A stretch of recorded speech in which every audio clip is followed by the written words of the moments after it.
est mixte français-anglais. Donc, on est accélérateur de start-up tourisme exclusivement. Donc, on fait que du tourisme, c'est ça, mais pas que accélérateur. On est 14 personnes. On a 3 missions principales qui se rendent service les unes aux autres. Donc, on est historiquement, et le gros pôle, c'est l'accélération. Donc, pour des promotions de start-up qui adressent principalement le B2B. Donc, ça fait qu'il n'y a que 2 cibles possibles, les socioprofessionnels et les gestionnaires de destination. Et l'accompagnement est long, c'est-à-dire qu'on est obligé de faire de la qualité, sinon ils ne vont pas être contents. Les startups peuvent vite nous dire qu'elles ne sont pas satisfaites. C'est un accompagnement d'une durée d'1 an, de mars à mars.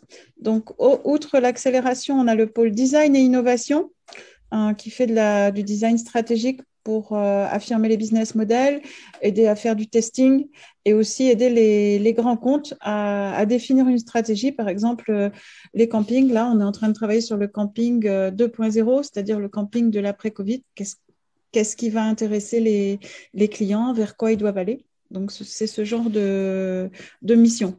Et en troisième pôle, qui est l'événementiel, où là, soit on emmène les startups et les grands comptes d'ailleurs, c'est ce qu'on va faire au Mobile World Congress tous ensemble, à des salons, soit on réalise des événements sur mesure sur une thématique qui rassemble plusieurs startups.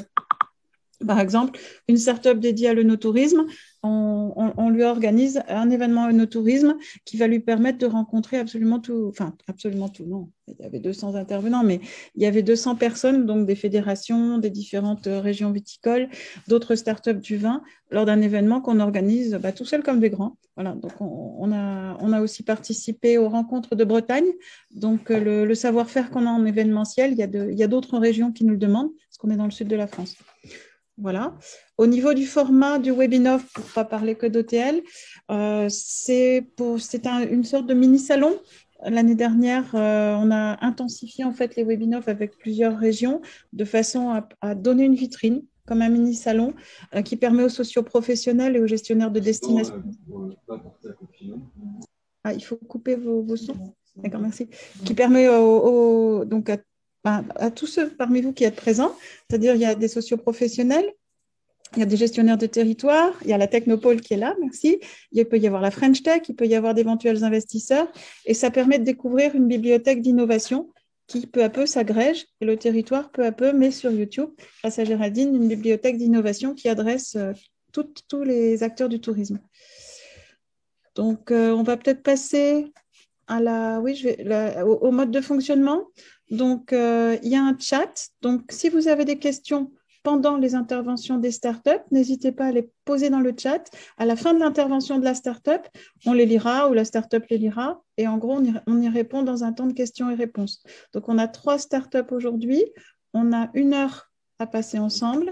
Et voilà, Géraldine, si tu as quelque chose à ajouter. Donc, ça sera mis sur YouTube derrière, donc vous pourrez en disposer. Les startups laisseront bien leurs coordonnées à la fin, sinon on les laissera bien dans le chat pour que vous puissiez les recontacter. Voilà. Géraldine, si tu as un petit mot à ajouter. Oui, mais juste pour dire qu'en fait, on aimerait bien inscrire ce rendez-vous sur la durée, donc avec Open Tourism Lab, donc une fois par mois. Et donc, l'idée à chaque fois, c'est effectivement de créer une ouverture en proposant des prestations innovantes qui sont proposées par des startups nîmoises accélérées par Open Tourism Lab, mais aussi qu'on donne davantage de visibilité à des entreprises locales innovantes. Et je pense qu'on en a bien besoin, surtout dans le contexte qu'on traverse. Voilà. Donc, l'ordre de passage des startups aujourd'hui, on va commencer par Vassili avec OptiRental. On va continuer avec Anaël et Pony. Non, pardon. Anaël et Léon, pardon, la startup, excusez-moi. Et on va terminer avec Sophie et Spotyride. Vassili, je te laisse présenter ton entreprise. Merci Géraldine, bonjour à tous, je suis Vassilier, fondateur d'OptiRental, le copilote de la distribution digitale des hébergeurs touristiques. Je suis ravi d'être avec vous aujourd'hui et bien évidemment, on va parler donc digital et ce que le digital peut vous apporter dans le tourisme. Alors, je vais du coup lancer un petit peu la présentation. L'idée, c'est de se dire, voilà, Dans le digital, bien évidemment, c'est un domaine très vaste, mais aujourd'hui, l'angle sur lequel on a décidé de prendre aujourd'hui, c'est la data. Et comment cette data, dont tout le monde parle, peut vous aider à mieux piloter vos actions numériques. D'ailleurs, que vous soyez hébergeur ou que vous soyez gestionnaire de destination. Aujourd'hui, vous utilisez le digital au quotidien, ça c'est une certitude et je ne vous apprends rien là-dessus. Que vous soyez gestionnaire de destination ou hébergeur, vous faites du SEO, de la production de contenu, des publicités, des réseaux sociaux, et tout ça finalement dans un but qui est assez similaire, c'est soit de faire connaître votre destination, soit de faire connaître votre établissement. Donc finalement, vous avez bien le même objectif dans l'usage du digital, ou en tout cas des objectifs très proches, c'est d'adresser au bon moment le bon message, le bon client, et avec la bonne offre pour l'inciter à visiter votre destination, donc la Réunion, ou bien réserver un séjour, ou une activité, ou un lieu de visite. Donc tout cela, c'est ce que vous faites. Maintenant, la beauté et la complexité du digital, c'est que le digital produit une quantité de données phénoménales, dans lesquelles on peut soit se perdre, soit ignorer, soit au contraire les mettre à votre service. Et donc, maîtriser ces datas est clé. Nous allons regarder maintenant un petit peu plus en détail sur la Réunion. Alors, n'ayez pas peur. Hein. Certes, il y a des graphes dans tous les sens et de la data vise. L'objectif, c'est bien de transformer en fait des milliers de données en quelque chose qui est actionnable et pilotable pour vous. Donc ici, on va prendre 3 étapes, vraiment du plus macro au plus micro. Donc vraiment, on part de la vision la plus grande jusqu'à la vision au niveau d'un établissement pour voir comment ces data peuvent vous servir. Donc ici, on est vraiment à l'échelle macro, à l'échelle de l'océan Indien, et on se pose la question du contexte concurrentiel et des marchés émetteurs. Quand on parle de contexte concurrentiel, alors c'est arbitraire, hein, on a pris 3 destinations, on va dire, qu'on peut dire que se ressemblent, la Réunion, Maurice et Seychelles, et on a regardé en fait les recherches Internet à thématique touristique. Alors qu'est-ce que ça veut dire à thématique touristique? C'est bien des recherches qui sont liées soit à l'hébergement, soit à la restauration, soit à des lieux de visite, soit de l'activité. Et on regarde sur 5 ans finalement le volume global au niveau mondial. Je précise bien ici, on est au niveau mondial. Encore une fois, on démarre du plus grand pour aller au plus petit. Pour regarder, bien évidemment, l'historique sur 5 ans et puis surtout les effets du Covid et quid de l'avenir, puisque c'est ce qui nous intéresse aussi. Donc, bien évidemment, on a j'allais dire, une période assez logique, assez classique, 2017-2019, où on voit que finalement, et c'est la petite courbe rouge-orangée, Maurice, voilà, elle est légèrement au-dessus de la Réunion, mais fois, en effet, la Réunion elle passe dessus. Un décrochage ou plutôt une accélération de Maurice sur la saison hiver 19-2020, mais bien évidemment, en fait, ce qui nous est arrivé à tous, c'est une certitude, c'est l'effondrement de la demande due aux effets du Covid. Mais ce qu'on remarque là, puisqu'on parle de la Réunion, c'est que finalement, et je dis bien au niveau des recherches, on n'est pas sur la réservation, puisqu'il y a toutes les problématiques d'accès et de transport, mais finalement, la demande, en fait, résiste mieux sur la Réunion, puisque vous voyez bien au niveau de la petite pastille 3, que la Réunion est au-dessus, et une accélération de Seychelles, que je n'ai pas mentionné jusque-là, mais qui justement arrive à partir de la fin mars et puis surtout avril-mai, c'est directement dû aux annonces de, on va dire, relâchement des conditions d'entrée sur le territoire seychellois. Il faut bien comprendre qu'ici, on est sur la recherche Internet. Donc, on n'est pas encore sur la réservation. On est au tout début du parcours client de tous les internautes qui cherchent à faire une action touristique sur le territoire. Là, on est au niveau mondial, on va bien évidemment rentrer à des échelles plus précises. La question qu'on pourrait se dire, voilà, est-ce que les marchés émetteurs francophones, comment eux ont réagi au Covid, encore une fois, sur l'intérêt pour aller à la Réunion? Alors, sans surprise, la France est essentiellement intéressée par la Réunion, mais il est intéressant de noter que, par exemple, sur les marchés belges, luxembourgeois ou suisses, et c'est surtout flagrant sur le marché belge, finalement, en période de Covid, si à peu près avant Covid, donc sur 5 ans, on avait un tiers des Belges qui étaient intéressés par la Réunion, un gros tiers, voire même 40% sur Maurice et un petit tiers sur Seychelles, et en effet, les Belges, et pourtant on n'est pas sur le territoire français, puisque c'est l'Union européenne, certes, mais c'est un autre pays, la moitié de leur intérêt pour les îles de l'océan Indien rebascule sur la Réunion.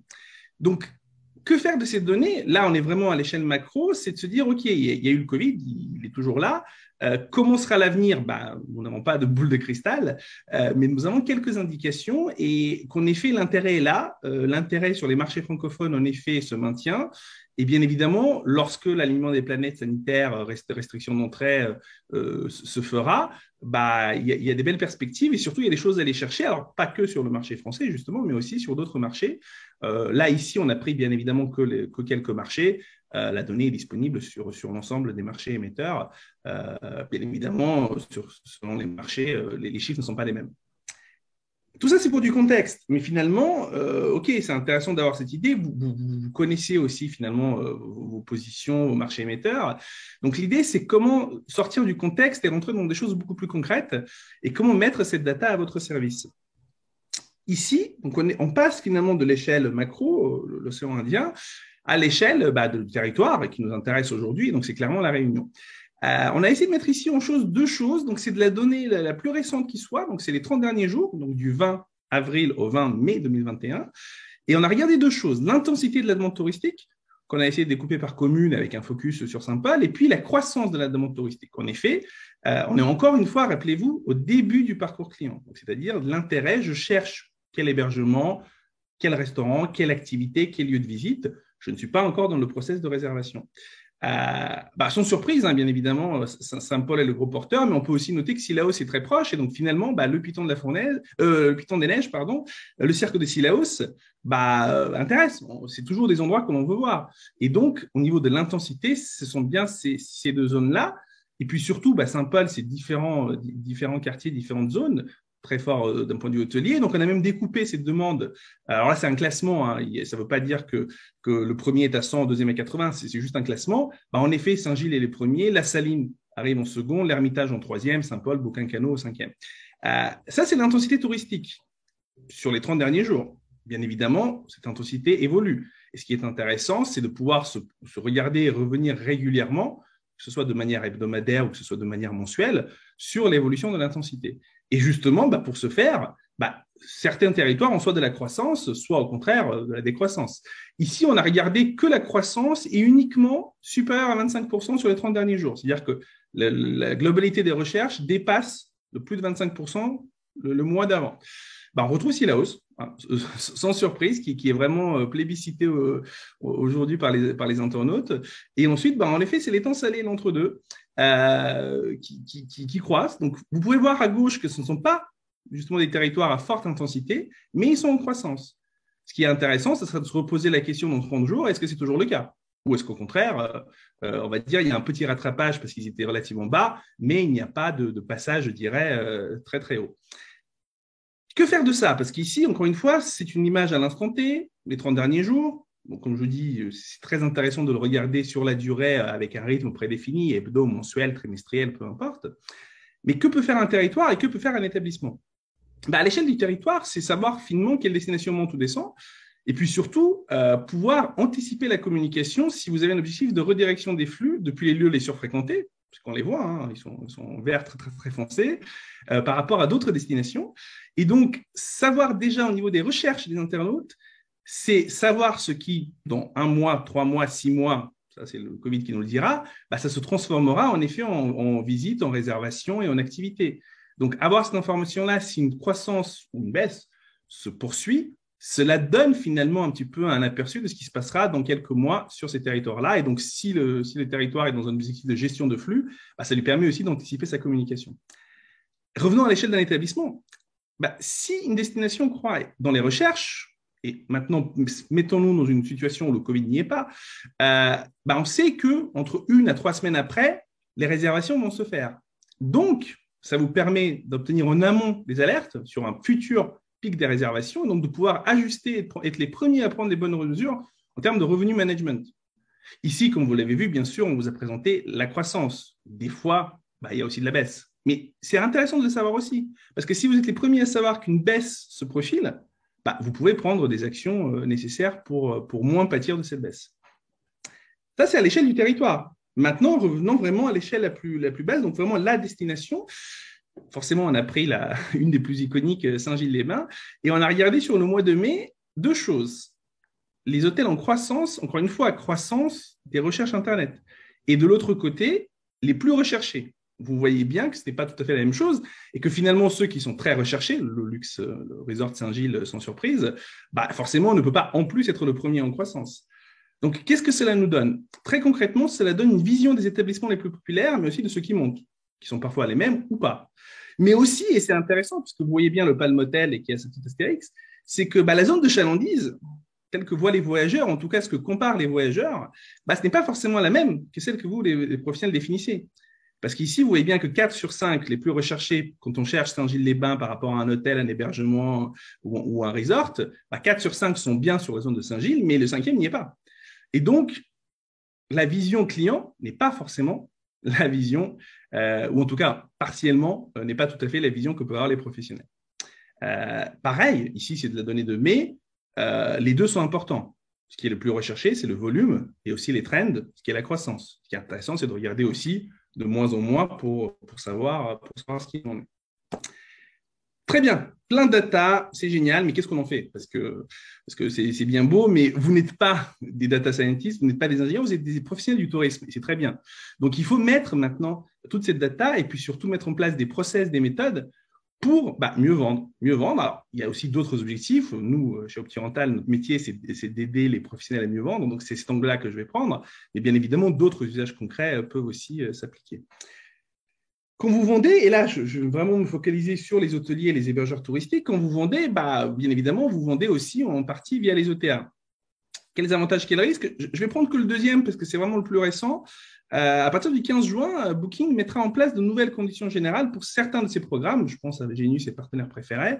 Certains d'entre vous savent très bien ce qu'il en est, qui sont des fois des vrais drivers de réservation. Donc, votre data vous montre que vous faites 10, 20, 50, 80%, que sais-je, de ventes là-dessus. Et puis surtout que sur les ventes sur Booking, ou c'est vrai aussi pour Expedia, Airbnb, hein, ici je prends juste Booking, les 3/4 ou les 4/5 des ventes de Booking sont sur ces programmes-là. Donc, quelque part, si vous êtes sur Booking, vous êtes sur un ou les deux programmes. Et bien justement, les ETA introduisent de plus en plus de contraintes, alors pas forcément pécuniaires directement, mais sur la parité. On n'est plus seulement sur la parité tarifaire, on est sur la parité de volume d'inventaire mis à disposition ou de la parité de conditions, notamment d'annulation. Aujourd'hui, la bonne nouvelle, c'est que le territoire français en est exclu parce que légalement, la parité est interdite, mais néanmoins, donc, un OTA ne l'impose pas, mais vous la propose de manière subtile, plus ou moins, en vous expliquant que voilà, vous aurez plus de visibilité, et puis de toute façon, si vous ne la respectez pas, on va vous taper dessus, mais pas trop. Donc, ce qu'il faut comprendre, c'est que quand vous vendez via les OTA, c'est très bien, ça a des avantages, mais ça a aussi des risques. Ça ne veut pas dire qu'il faut arrêter de le faire, ça veut juste dire qu'il faut être conscient et savoir ce que vous en faites. Mais donc, ça veut aussi dire qu'il est très, très important de mieux maîtriser vos ventes directes et que c'est un enjeu clé. Mais pour y arriver, c'est tout un écosystème plus ou moins flou, si je puis dire. Vous avez votre PMS, votre channel manager, vous avez toutes les plateformes dont on vient de parler, vous avez les réseaux sociaux. Et l'objectif, et ça c'est le métier au quotidien d'OptiRental, c'est de vous aider à mettre tout ça en ordre de marche dans un cercle vertueux où tout cela fonctionne, tout cela est mis au service d'une seule chose, votre distribution digitale qui correspond à vos attentes et à vos objectifs commerciaux. Et voilà, juste pour finir, donc aujourd'hui, nous accompagnons des dizaines d'hébergeurs touristiques sur ces sujets-là, sur différents types d'hébergements, donc de l'hôtel à la résidence de tourisme aux professionnels du meublé de tourisme, et sur de nombreux territoires, essentiellement métropolitains et européens, que ce soit en effet en urbain, en zone de montagne ou en zone côtière. Et donc finalement, ce qui nous permet aussi d'avoir une expérience sur ces différents types de destinations. Donc voilà, donc nous, notre objectif, donc le mien que vous voyez aujourd'hui, mais aussi de Renaud, qui est directeur associé à OptiRental, c'est vraiment de travailler ensemble avec vous, que ce soit hébergeur ou destination, pour mettre le digital au service de nos objectifs commerciaux. Là, on a beaucoup focusé la présentation sur la donnée, parce que nous pensons que c'est clé. Mais l'objectif, encore une fois, c'est de la mettre au service, donc mettre ce digital au service de vos objectifs stratégiques, commerciaux ou de visibilité. Merci et je suis à votre disposition pour toute question. Merci Vassili, super présentation contextualisée. Vraiment, merci pour ce travail de préparation dédié au territoire. Tu es déjà allé à La Réunion? Non, mais Renaud connaît très très bien. C'est pour ça que Renaud n'a pas pu en fait, être ce matin puisque il y a 9h crèche et 9h30 maternelle ou l'inverse. Puisqu'ici, nous avons 2 heures de décalage en métropole. Mais néanmoins, Renaud a travaillé notamment sur Maurice, mais aussi à La Réunion. Donc, en fait, je rends à César ce qui est à César. Une grande partie des données provient du travail très, très, très fort qu'a fourni Renaud, et aussi de sa connaissance fine du territoire et du contexte de l'océan Indien. Super. En tout cas, on voit bien à quoi ça peut servir aux hébergeurs. Moi, j'ai une petite idée comme quoi ça peut aussi éventuellement servir à des destinations. ou à des formations à dédier aux hébergeurs. On n'a pas abordé le coût. Je ne sais pas si ça intéresse quelqu'un, le coût de ta solution. Alors, tout à fait. Alors, en fait, il y a vraiment deux approches. Il y a l'approche sur la solution, sur la donnée, sur la mise à disposition de données, sur le pilotage. Nous, c'est vraiment aujourd'hui, on est vraiment en lancement en proto. Donc, on propose en fait à tout destination ou hébergeur intéressé en fait un mois de test totalement gratuit où en fait nous mettons à disposition la donnée. Alors, on se met d'accord ensemble sur la donnée pertinente. Parce qu'en effet, qu'on soit gestionnaire de destination ou hôtelier, on n'a pas forcément besoin de la même donnée et de la même fréquence. Et ensuite, lorsque la donnée permet réellement à l'hôtelier de piloter plus finement son activité, on s'assoit et on discute sur un modèle économique et un modèle économique d'abonnement basé finalement sur le volume de données et la fréquence de données. Ça, c'est vraiment pour la partie données. Mais la clé, comme je l'ai dit, c'est que la donnée serve aussi à mieux piloter sa distribution. Et donc là-dessus, nous, en effet, ce qu'on en fait, ce sont des coachings spécifiques où en fait, on part de l'audit de l'existant, on fait ensemble un plan d'action et surtout, on fait une session d'implémentation concrète des actions qui ont été déterminées. Donc, c'est vraiment audit, plan d'action, implémentation. C'est sur 3 sessions, plus de l'analyse de données si besoin est. Et on propose sur un tarif forfaitaire de 790 € hors taxe. Nous sommes activateur France numérique, ce qui veut dire que les prestations sont éligibles au chèque numérique. Et donc, 500 € sont pris en charge par l'État. Merci beaucoup. Voilà. Au niveau du délai, par exemple, si la saison, un hébergeur doit s'y prendre combien de temps à l'avance? Alors, c'est une très bonne question. Dans un monde idéal non Covid, je dirais 3 à 4 mois avant le début de la saison. Donc, on va dire on commence à 3 mois et 2 mois après, 2 mois avant la saison, on a fini. Ceci étant dit, dans le monde Covid, les réservations sont beaucoup plus last minute. Donc, on peut encore faire des choses intéressantes à 1 mois avant le début de la saison sur un modèle un petit peu plus ramassé, plus rapide. Et surtout, et comme je vous l'ai dit, il y a une phase de plan d'action, de priorisation d'action. On va prioriser et implémenter les actions les plus immédiates. Donc, bien évidemment, si on fait 1 mois, ça n'aura pas le même effet que si on fait 2 ou 3 mois en amont de la saison. Maintenant, on est tous obligés de piloter à court terme et quasiment au jour le jour dû au Covid. Donc, on s'adapte et on y arrive. Et typiquement, en métropole, où la saison, en tout cas, la saison a quasiment démarré, on fait encore des choses très intéressantes avec les hébergeurs pour qu'en juin et surtout en juillet, ça ait déjà un impact sur leurs réservations. Là, je pense notamment à plusieurs destinations de montagne où la saison démarre tout début juillet. Et donc, on est là en ce moment en train d'implémenter des choses, mais on finira de les implémenter d'ici le 10 juin et ça donne déjà des résultats en termes de résa et de prise de résa. Merci beaucoup. On n'est pas très nombreux, donc si quelqu'un veut prendre la parole, allumez votre micro, éventuellement votre caméra, et puis posez la question en direct à Vassili. Ouais, n'hésitez pas, même si c'est pas directement lié à ce que je viens de dire, nous, on bosse vraiment avec les hébergeurs au quotidien. Donc, s'il y a vraiment des questions, même qui paraissent les plus naïves, n'hésitez pas. Nous, c'est toujours un plaisir d'aider les hébergeurs parce que votre métier, c'est de l'hospitalité, c'est de l'accueil, c'est beaucoup de choses. Le digital, vous est un peu, je ne vais pas dire tombé dessus, mais vous devez vous en occuper. C'est parfois complexe et nous aussi, on se fait un plaisir de vous aider à mieux y voir dans cette jungle parce que c'est une jungle passionnante, mais c'est aussi une jungle. Moi, j'ai deux questions. Je voudrais savoir, donc la première question, c'est où est-ce que vous prenez vos informations, vos données, quelles sont vos sources? Et ensuite, est-ce que effectivement vous avez donc déjà travaillé avec ou des institutionnels, enfin des destinations ou des filières? Est-ce que c'est en projet et comment ça pourrait se passer? Alors, tout à fait. Alors les données, sans dévoiler tous les secrets de fabrication, mais en gros, nous avons accès à des API, donc à des points d'accès au niveau de Google, puisque c'est quand même Google le plus grand carrefour de trafic mondial. Et ensuite, nous avons un script, en effet, qui permet de bien filtrer les recherches dans cette masse de données, de mettre cette donnée en forme. Je vais vous donner un exemple sur la région Occitanie. Aujourd'hui, lorsqu'on requête, donc via ces accès et via ce script maison que nous avons développé, on a 208 000 données hebdomadaires qui sont collectées. qui sont ensuite mises en forme, stockées et puis surtout présentées sous forme soit de cartes, soit d'alerte, soit de fonctions, puisqu'en effet, chacune de ces données-là nous permet ensuite de calculer soit des moyennes mobiles, soit des taux de croissance, soit des taux de décroissance, hein, il ne faut pas se leurrer.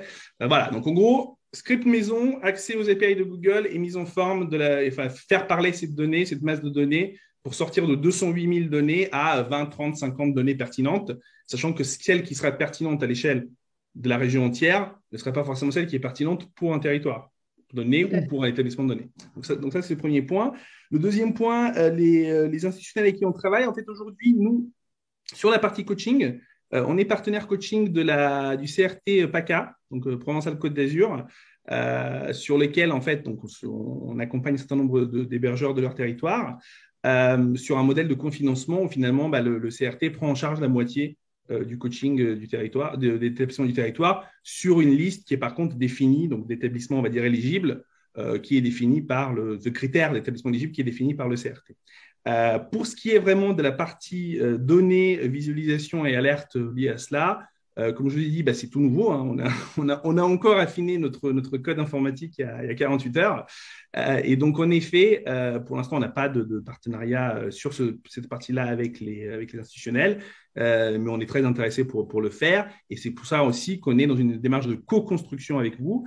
Et pourquoi on propose en effet cette phase de test totalement gratuite qui permet en effet de recevoir de la donnée mise en forme, mais aussi pour vous de comprendre quel usage vous en faites pour ensuite affiner, demander que ce qui est pertinent, demander tout ou ne rien demander s'il n'y a pas de pertinence. Ok. Merci. Je vous en prie. Géraldine, je te laisse présenter la start-up Léon. Oui. Donc, Léon est une jeune start-up réunionnaise qui est cofondée par 3 associés qui vont se présenter tout à l'heure, mais dont Fabrice Manson, que j'ai le plaisir de connaître depuis quelques années, puisque c'est un des fondateurs d'hôtels assez renommés et appréciés à la Réunion.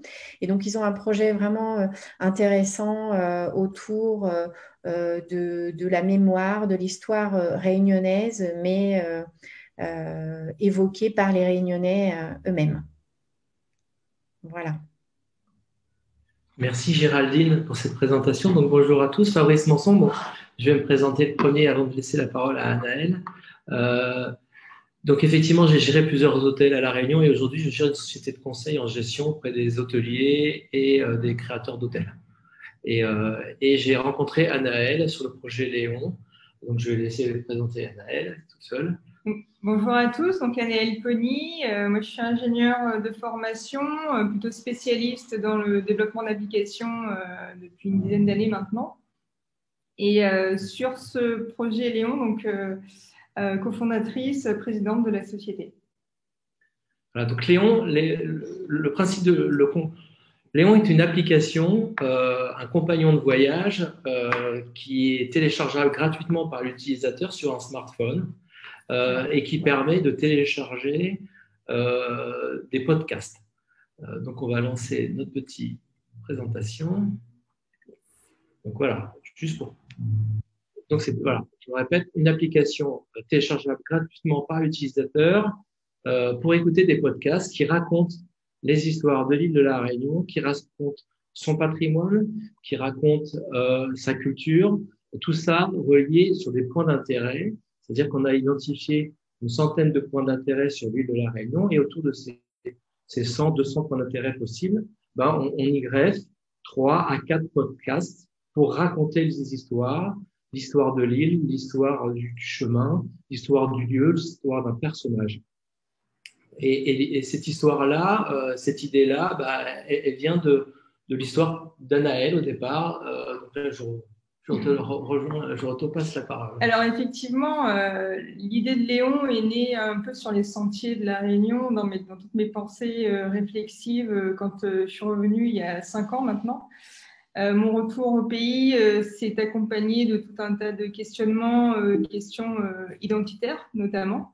Et aussi, cette idée-là est née de frustration exprimée par potentiellement beaucoup de Réunionnais sur la méconnaissance en fait du territoire, sur la méconnaissance de l'histoire de la Réunion, parce que tout simplement, c'est pas une histoire qu'on nous apprend à l'école, malheureusement. Et donc, sous-tend cette méconnaissance tout un tas de questions. Et donc, première frustration, c'est celui d'un patrimoine. La Réunion jouit vraiment d'un patrimoine culturel absolument exceptionnel. Et malheureusement, un patrimoine, bien que majeur, totalement sous-valorisé. Je vous rappelle rien en vous disant que effectivement, la culture réunionnaise, elle est issue d'un mélange qui lui confère un caractère unique. Il est, dans des temps anciens, rappelé que effectivement, les gens se sont mélangés, qu'on est issu donc d'un espèce de brassage, en fait, qui a forcé à un moment donné les individus à s'ouvrir à l'autre, à s'ouvrir à soi aussi, dans une épreuve de générosité, de tolérance. Et je trouve que ces caractères identitaires-là qui est en notre sein, en tout cas, aujourd'hui nous donnent une vraie carte de lecture du monde. Et c'est un vrai atout en tant que Réunionnais de pouvoir agiter ce drapeau-là et de dire, OK, nous, on a été capable à un moment donné de s'entendre, de composer ensemble et de faire de créer une nouvelle culture. Et je trouve que la culture est véritablement un vrai moyen de pouvoir toucher le visiteur en plein cœur et que cette culture réunionnaise, là, cette histoire, tout notre patrimoine, on en parle, mais je trouve que le Réunionnais en lui-même n'en a pas totalement conscience. Et donc, l'idée, à travers cette première frustration aussi, c'était de partir sur une idée d'application mobile qui serait capable de diffuser à travers des supports audio, notamment, de la connaissance, de l'histoire, du patrimoine.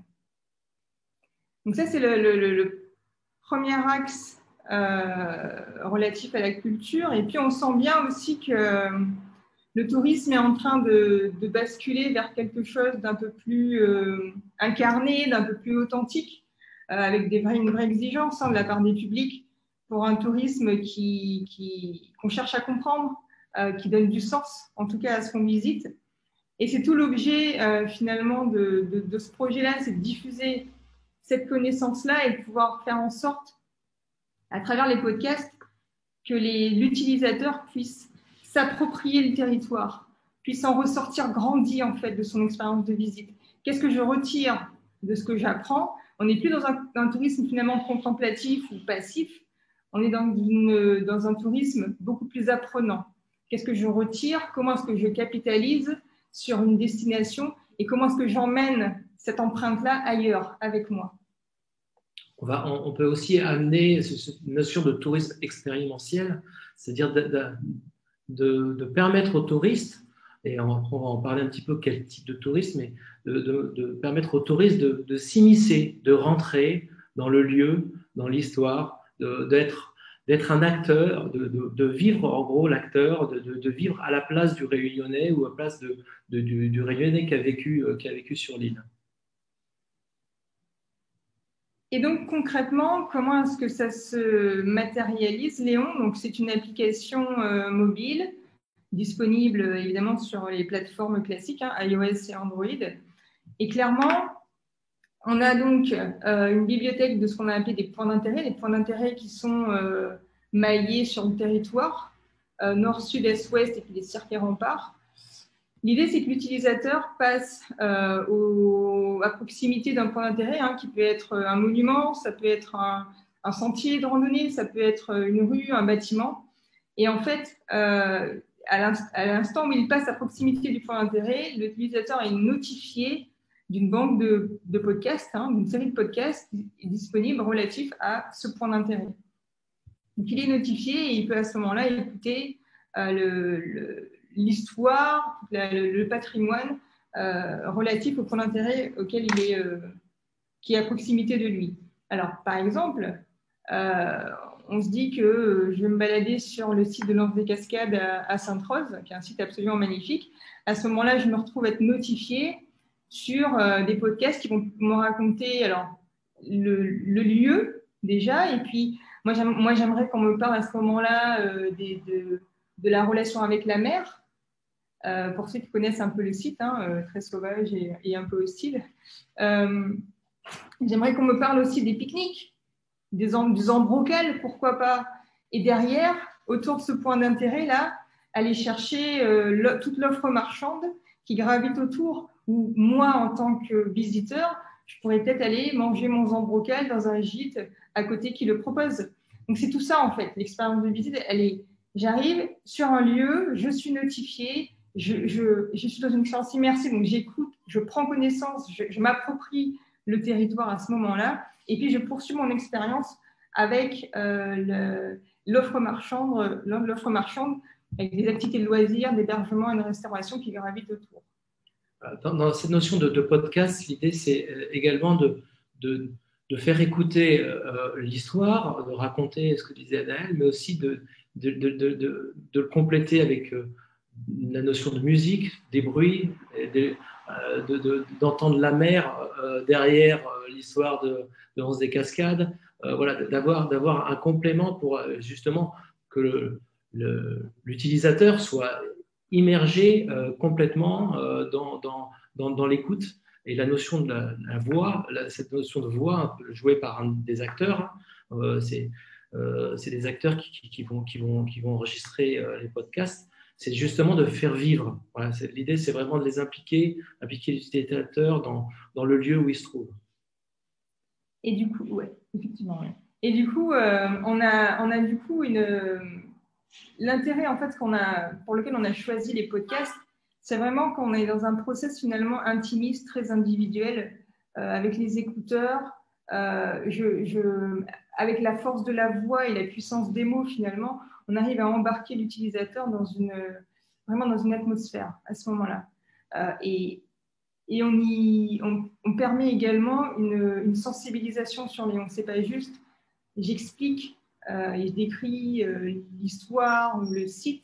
Je vais un cran plus loin. Comment est-ce que je sensibilise à la protection? Comment est-ce que, à partir d'un site, j'y greffe aussi un peu de culture avec les pique-niques. Tout ça, ça fait partie des traditions. Et c'est tout l'objet aussi de Léon, c'est de pouvoir à la fois diffuser, partager et transmettre.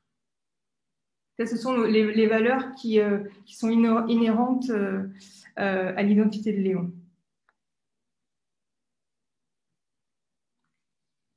Alors, du coup, comment ça se profile pour nous les prochains mois là? Donc, Léon, l'application est prévue d'être lancée donc, en septembre lors des Journées du patrimoine. L'application va couvrir pour cette phase de lancement 25 points d'intérêt, une centaine de podcasts. Et on a comme perspective également d'y coupler, en plus avec la voix, d'y coupler l'image avec la réalité augmentée. L'idée étant de se plonger dans un espace-temps à ce moment-là pour se projeter comment c'était avant, tout simplement. Également, en termes de technologie, des algorithmes de personnalisation des parcours de visite et des suggestions. On pense également aussi à travailler sur de la gamification qui nous ramènerait encore un peu plus de l'aspect ludique et l'aspect jeu sur la visite, sur l'apprentissage et la découverte. C'est aussi ça, Léon, c'est découvrir un territoire de façon ludique et apprendre finalement. Et puis évidemment, puisqu'il s'adresse à une cible locale et extérieure, le développement du multilangue, l'anglais, créole, et également du chinois, de l'allemand, qui seront également disponibles sur l'application.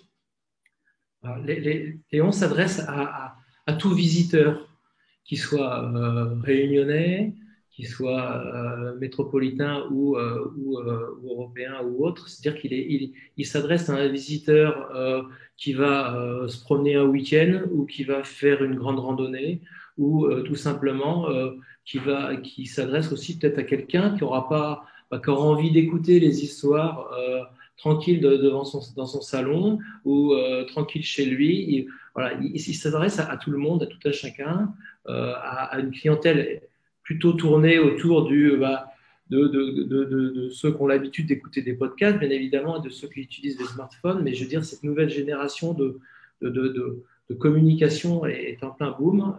Aujourd'hui, on a commencé la rédaction des podcasts. Hein. L'enregistrement va débuter courant ce mois. On s'est entouré de 3 journalistes professionnels sur l'île de la Réunion qui font des recherches, bien évidemment, historiques, culturelles, qui vont aller chercher justement en profondeur l'ensemble de ce qu'ils vont écrire pour après le transmettre justement en son autour je le disais tout à l'heure, avec un petit peu plus de musique derrière ou des sons entourant l'enregistrement des voix. Et donc pour finir, on voulait finir avec une petite citation qui décrit à mon sens aussi bien la culture et qui est vraiment portée et qui est défendue par un projet comme celui-ci, par Léon. L'idée étant de finalement faire se réapproprier à la fois la culture, l'identité aussi, l'identité plurielle réunionnaise.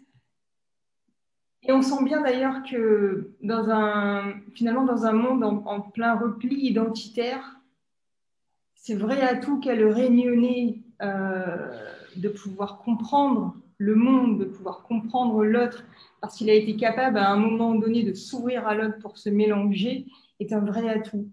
Et c'est vraiment toute la force de Léon, toute la volonté de Léon de pouvoir mettre ça en avant pour à la fois faire comprendre aux autres ce que c'est que la culture réunionnaise, mais aussi faire comprendre aux Réunionnais lui-même, faire comprendre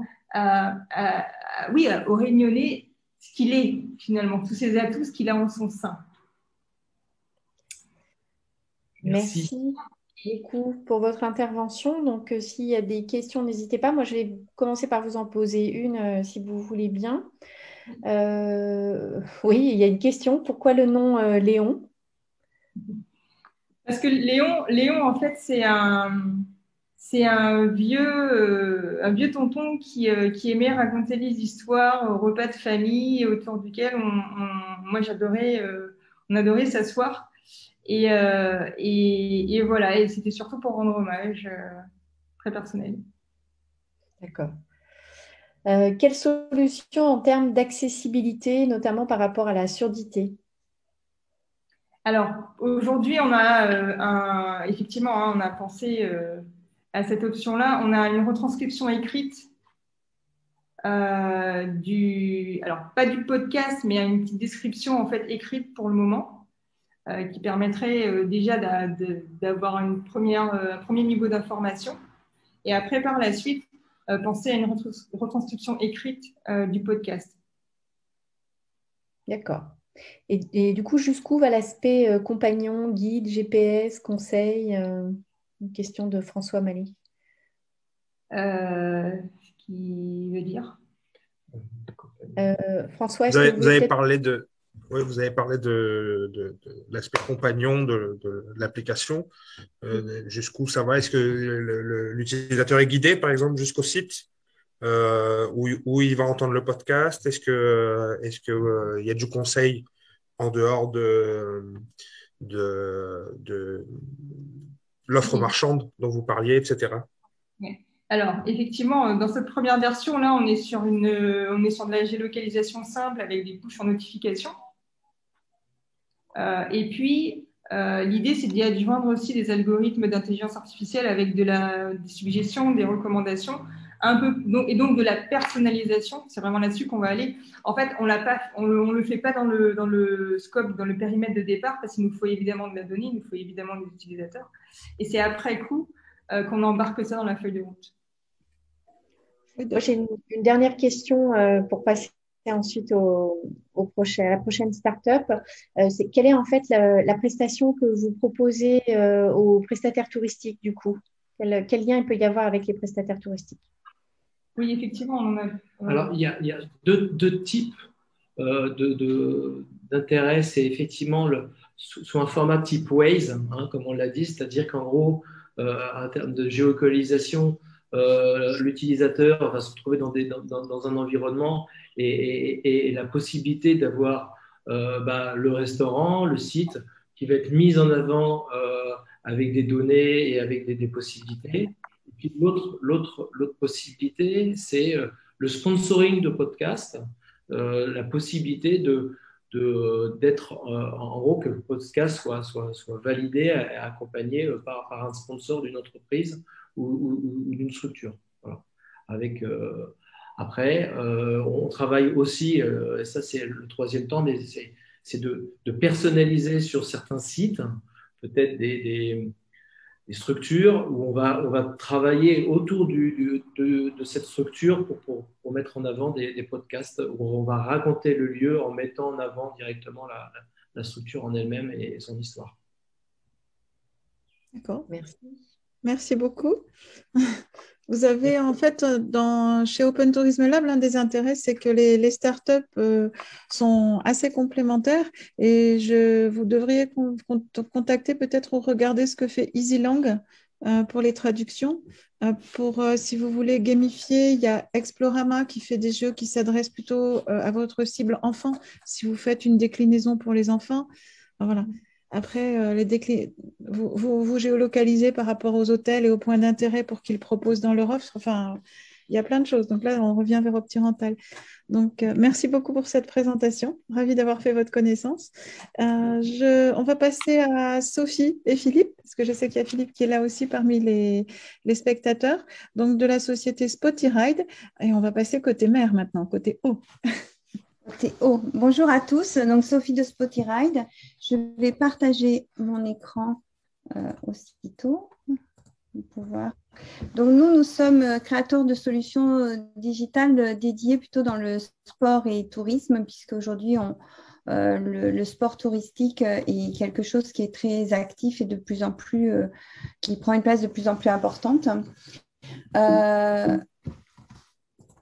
Je vais pouvoir donc, en gros, j'ai voulu remettre un petit peu à ce qu'était la digitalisation, avec notamment les 4 outils majeurs de la digitalisation, à savoir avoir un site web, une application, avoir un logiciel métier et des newsletters. Donc, par rapport à tout ça, souvent, on se retrouve au niveau du sport et des activités nautiques avec le site web, avec les applications, mais pas toujours des outils de gestion de son activité qui soient dédiés. Donc, c'est là où nous, Spotyride, on a souhaité mettre en place un outil de gestion qui est directement intégré, je dirais, dans une solution globale qu'on pourra découvrir tout à l'heure et qui aujourd'hui est complètement dédié aux activités de sport et de loisirs nautiques. Et dans les outils, donc le petit dernier, c'est la newsletter qu'on trouve maintenant assez régulièrement dans tous les domaines et secteurs d'activité. Un des points, c'était comment réaliser cette transformation et notamment de la digitalisation. Elle passe souvent par de la saisie de données, par des accès aux informations et de l'analyse de données, comme on a pu voir tout à l'heure. Donc, l'objectif pour nous et ce qui est important dans la définition et le cadrage de cette solution de gestion qu'on propose, c'est de limiter au maximum la saisie de données, c'est de pouvoir partager les informations en fonction des différents, finalement, vecteurs de communication. Donc, c'était important de pouvoir ouvrir la solution et de pouvoir créer des liens aussi avec des solutions existantes. Donc, c'est vraiment une volonté de s'adapter aux besoins à chaque fois des acteurs. Et l'analyse de données qui va être là plutôt vraiment de l'analyse de données sur un domaine d'activité, dans le cadre du sport nautique, où on est vraiment sur une analyse d'informations par rapport à la recherche sur l'activité nautique et on verra notamment quelques informations par rapport à la réunion. Donc, l'objectif, c'est bien un logiciel de gestion dédié aux activités où on va pouvoir gérer son activité à des créneaux de 10 minutes, 1 heure ou une demi-journée en fonction finalement de son besoin, de pouvoir centraliser l'information. Ça, c'est aussi pour le pratiquant, c'est-à-dire que rapidement, sur une zone donnée, on va pouvoir en tant que pratiquant visualiser rapidement ces activités ou tout ce qu'on peut faire autour de soi. Et de fournir des études et tendances aux sociopros sur une verticale qui est en l'occurrence la verticale nautisme. Donc là, je voulais vous faire profiter de la dernière étude qu'on a pu réaliser l'été dernier.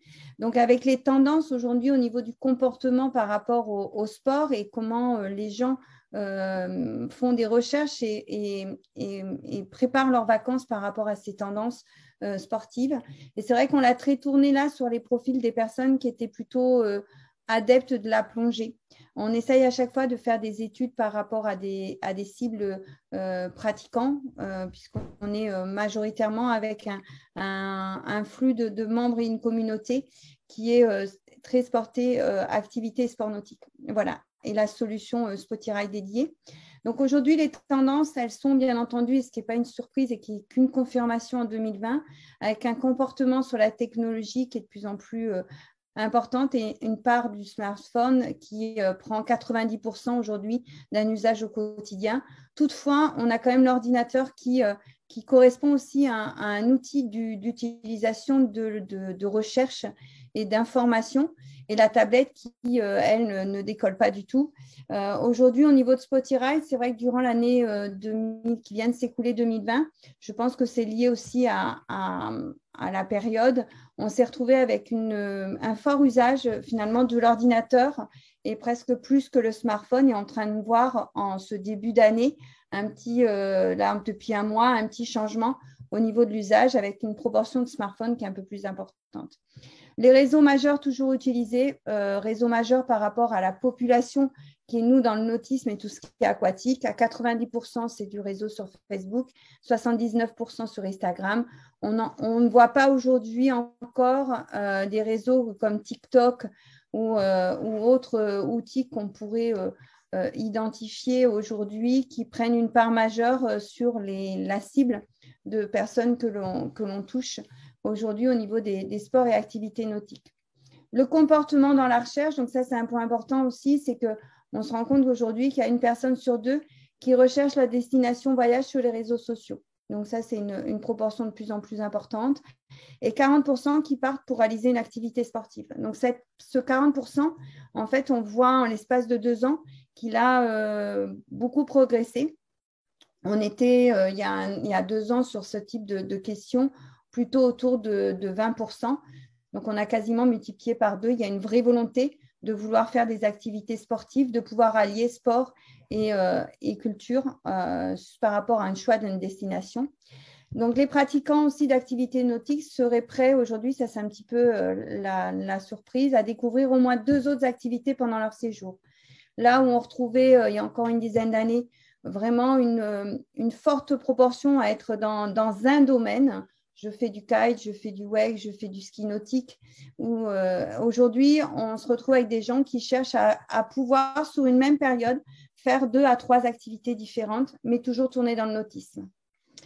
Leurs attentes, donc, c'est pratiquer et découvrir des activités. C'est allier aussi culture et sport. Donc, ça, c'est vrai qu'aujourd'hui, on le sent dans les recherches, le fait de pouvoir, sur une zone géographique, allier les deux, c'est un plus.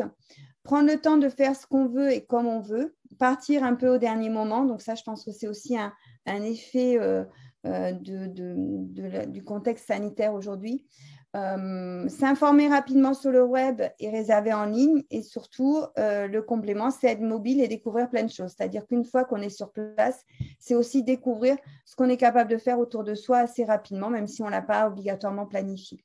Donc, il faut à la fois, la tendance, c'est de la rapidité, de la réactivité, de l'exhaustivité, de la complétude, et aussi de l'information et de pouvoir réserver facilement.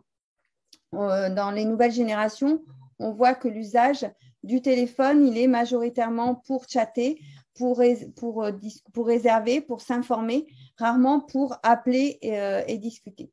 Voilà. Donc, une réponse aux attentes, justement, à ces tendances d'usage et de comportement.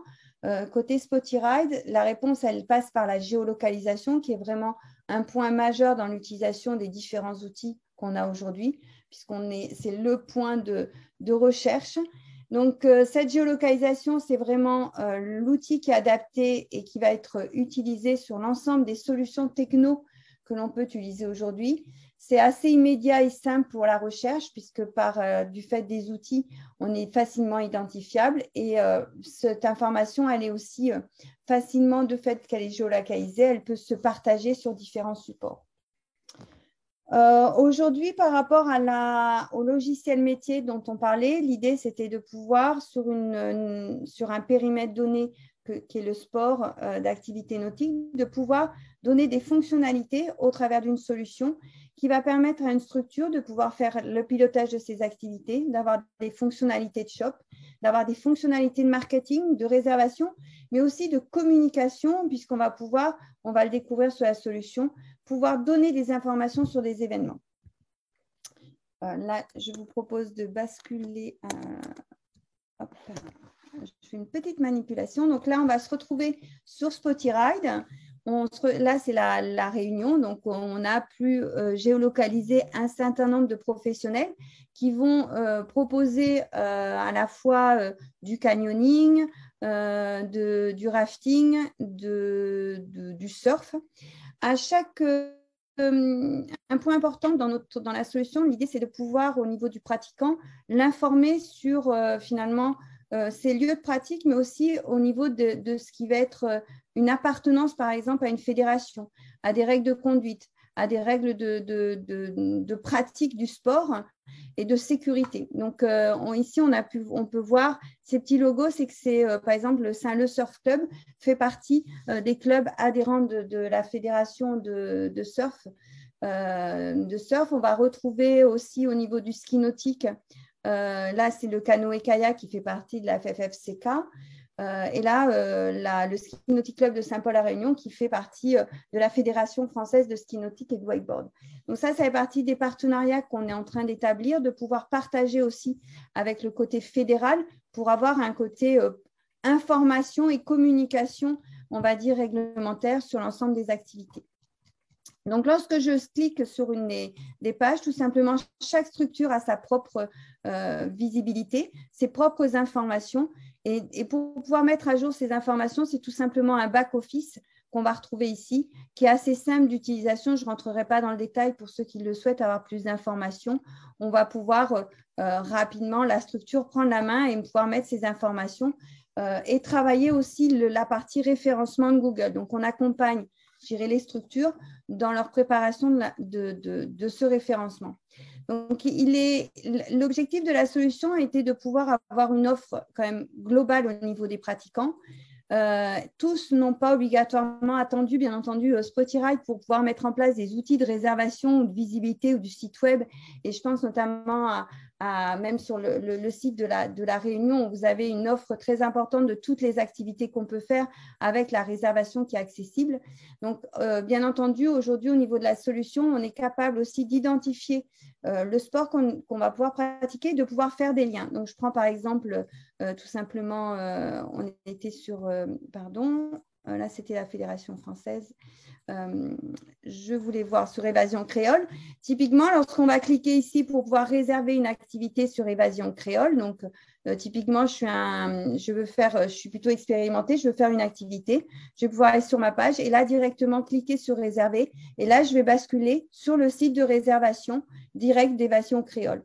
Ça permet de faire du lien, ça permet d'éviter de perdre le pratiquant dans sa recherche d'informations et d'avoir cette autonomie.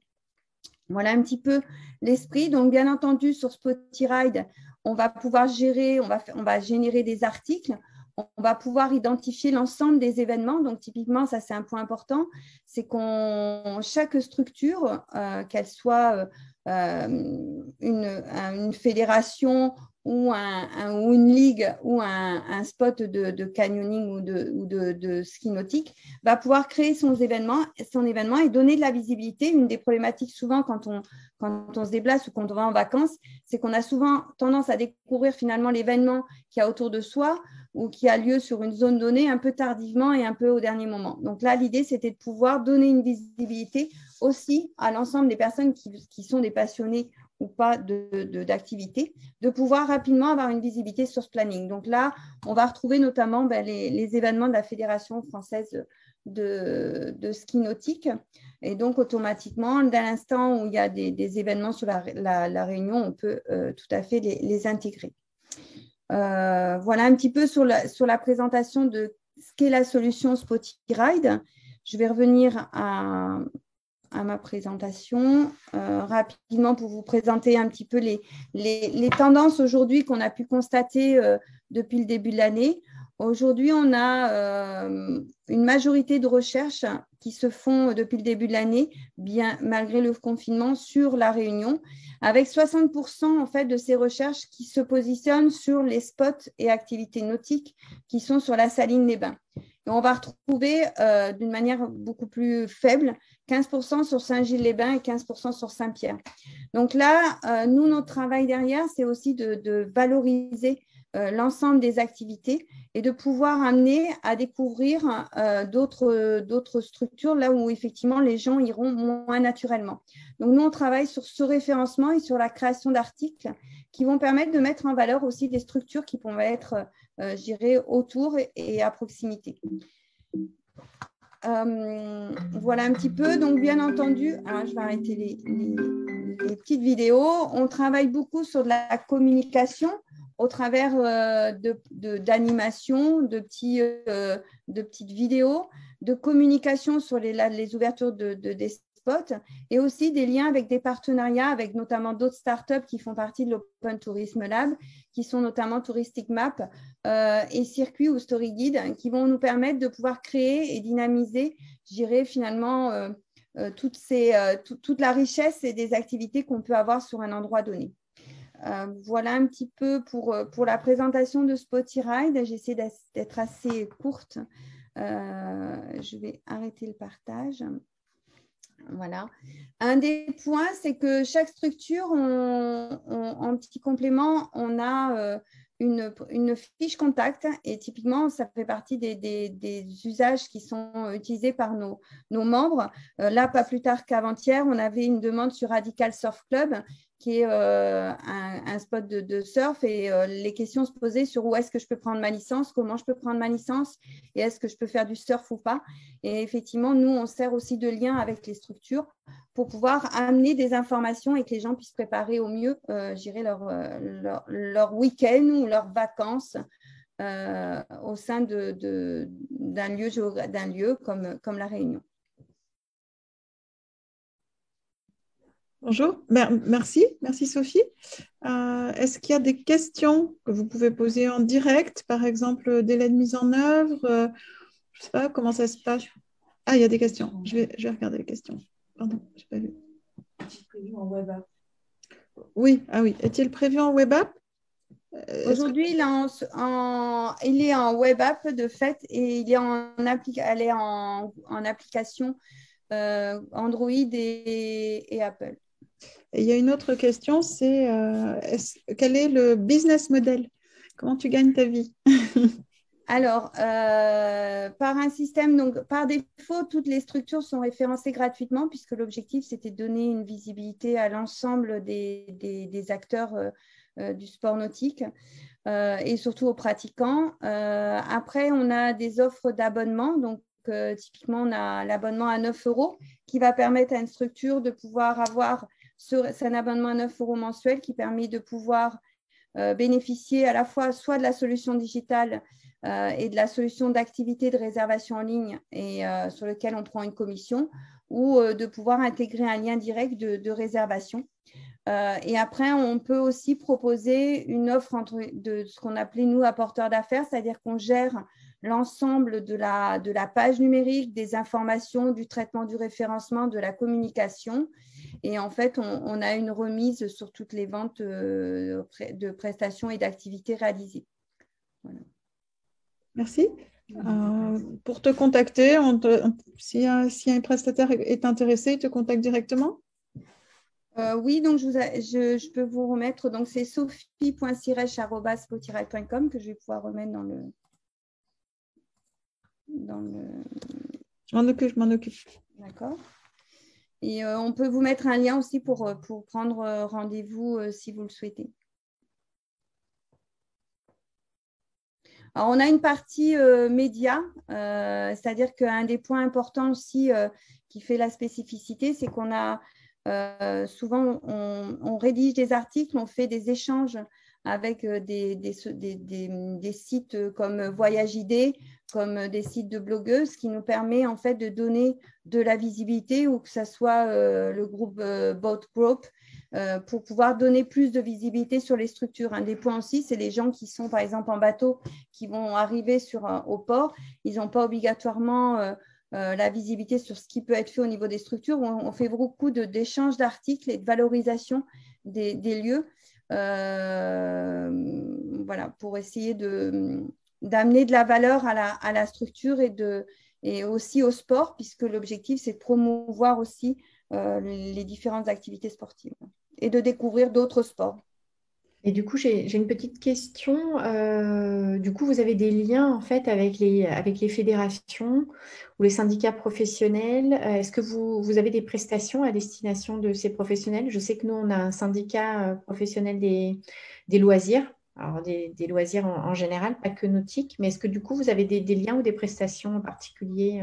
On fait des partenariats et des liens effectivement avec soit les fédérations, soit les ligues, soit, alors ça peut être juste un partenariat avec de l'échange, je dirais, de visibilité et de valorisation sur l'activité, soit plus commercial, c'est-à-dire que par exemple, typiquement, on est capable de mettre en place des passes qui peuvent être transversaux, par exemple un pass sur une activité, sur une zone donnée.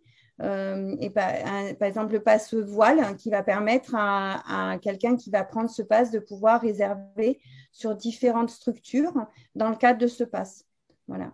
Donc, ça peut être à la fois prestation plus commerciale ou simplement d'échange de visibilité au travers d'articles ou de communication. Ce qui nous paraissait important de travailler avec les syndicats ou les associations ou les fédérations, c'est aussi de pouvoir communiquer auprès de l'ensemble de la population sur de la bonne pratique, puisque là, on a aussi une application qui nous permet de faire de la notification, donc de pouvoir alerter aussi assez rapidement lorsqu'il y a des conditions climatiques ou des problématiques environnementaux, de pouvoir informer sur la zone et de pouvoir alerter. Donc, de la même manière, typiquement, on a des systèmes de QR code qui va permettre à une structure de pouvoir mettre le QR code directement sur son site et de pouvoir amener les gens à télécharger au travers de ce QR code, en tout cas leur page, et d'être pour le coup référencés. Et nous, on est en mesure rapidement de pouvoir communiquer en instantané, je dirais, sur finalement une situation. Donc, c'est arrivé quelquefois, par exemple, on a eu c'était sur le territoire en France, par exemple, où il y a eu un problème de tempête. La structure a dû fermer et on a pu communiquer auprès des clients en annonçant et en donnant une information régulière au travers des notifications liées grâce à l'application. Voilà. Ok. Super, merci beaucoup. Avec plaisir. Merci. Donc, on va conclure ce webinaire. Donc, merci beaucoup pour vos présentations, super contextualisées pour celles qui étaient métropolitaines. Merci pour le travail effectué. Donc, on va vous remercier toutes et tous d'avoir participé. Donc, à la fois les spectateurs, les intervenants, Géraldine aussi de l'IRT, la FRT de La Réunion. Et aussi, c'est un format qui permet de le faire. On va remercier par avance tous les spectateurs qui regarderont le replay. Parce que je pense que vous êtes nombreux également. Donc, on maintient ce format une fois par mois. C'est le souhait de Géraldine Huet. Donc, on va prévoir le prochain et on vous communique sur le thème du prochain. Un grand merci à tous d'avoir participé à ce webinaire. Merci beaucoup. Merci. Bonne journée. À bientôt. Au revoir. Merci. On vous envoie les présentations et le lien sur YouTube. Au revoir. Merci. Enregistrement.